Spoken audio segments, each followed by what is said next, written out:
Obviously যখন চরিত্রের মতো তো ফ্যাশনটা থাকতে হবে, তো সেখানেও যেমন নিশান চুল বড় রাখে, নিশান টি শার্ট পরে, বেল বটম কাটের সেমি বেল বটম বলা যেতে পারে, ট্রেন্ডি সে জিন্স পরে, ডেনিম পরে, সে বুট পরে, সামটাইমস কেটস পরে, শুধু এতটুকু ফলো করলে হবে। নিশানের বায়োডাটাতে যে যে তার লাইফস্টাইল যেরকম সেটা ফলো না করলেও চলবে। সো আমার কাছে মনে হয় চরিত্র ফলো করে মানুষ হ্যাঁ ট্রেন্ডি পোশাক পরে, ঠিক আছে, সেটা চরিত্রের উপযোগী হয়েই তো আসলে চরিত্র হয়ে ওঠা। বাট সোফার আমি কমফোর্ট ফিল করি, খুবই কমফোর্টেবল থাকতে, খুবই সিম্পল থাকতে। অতি রঞ্জিত, অতি বাড়াবাড়ি আমার একদমই পছন্দ না।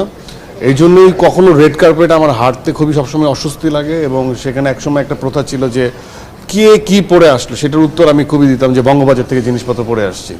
সো আমার চোখে স্টাইল হচ্ছে বা ফ্যাশন হচ্ছে আমার যেটা ভালো লাগছে, যেটা আমাকে কমফোর্ট দেয়, সেটাই আমার স্টাইল।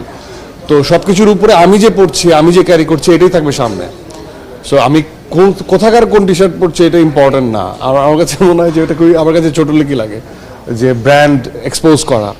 বাট হ্যাঁ, অবভিয়াসলি আমার ব্র্যান্ড পছন্দ, ব্র্যান্ড লয়ালিটি আমার আছে, পারফিউমের ক্ষেত্রে আছে, গ্যাজেটসের ক্ষেত্রে আছে, ওয়াচের ক্ষেত্রে আছে, গাড়ির ক্ষেত্রে আছে। আর আমি খুব বেশি একটা নিজের যত্ন নেই না, সাবান নেই, চুল মুছি আর কাপড় চোপড় পরে বের হয়ে যাই, এই। সো এই ব্র্যান্ডগুলো কি ছোট লোকই লাগে তোর কাছে? কোনটা? গাড়ি, পারফিউম?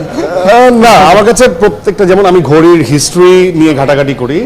ঘড়িতে যারা ঘড়ি কেনেন, টাকা হলেই একটা ঘড়ি কিনে ফেলেন। বাট আমার কাছে মনে হয় যে যেসব ঘড়ির ক্ষেত্রে হিস্ট্রি ঘাটাঘাটি করা উচিত, যেটা একটু লিজেন্ডারি। অনেকে স্যুটের সাথে ড্রেস ওয়াচ পরেন না, হয়তো বা ফ্লাইট মাস্টার পরে ফেলে বা ডাইভার্স ওয়াচ পরে ফেলে।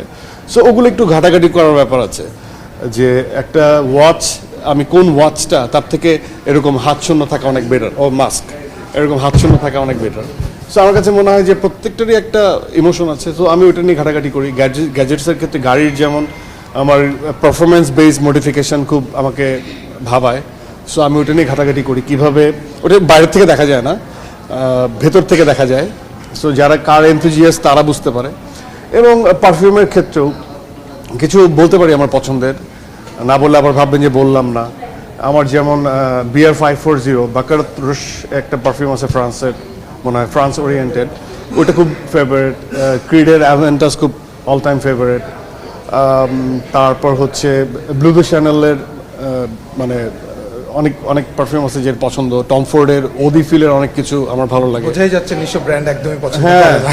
তো এগুলো আমার কাছে মনে হয় যে এগুলো আগবাড়িয়ে বলা মানে হচ্ছে আমার সম্পর্কে কেউ একজন হয়তো বা যখন জানতে চাবে তখন হয়তো বা জানতে পারবে, বাট এগুলো আগের থেকে আগবাড়িয়ে বলাটা আমার কাছে একটু শো অফনেস লাগে। সো আমি খুব মনে হয় যে সিম্পল থাকা ভালো, এবং প্রত্যেকটা মানুষের নিজস্ব একটা স্মেল আছে, সেটা উপভোগ করা অনেক ইম্পর্ট্যান্ট।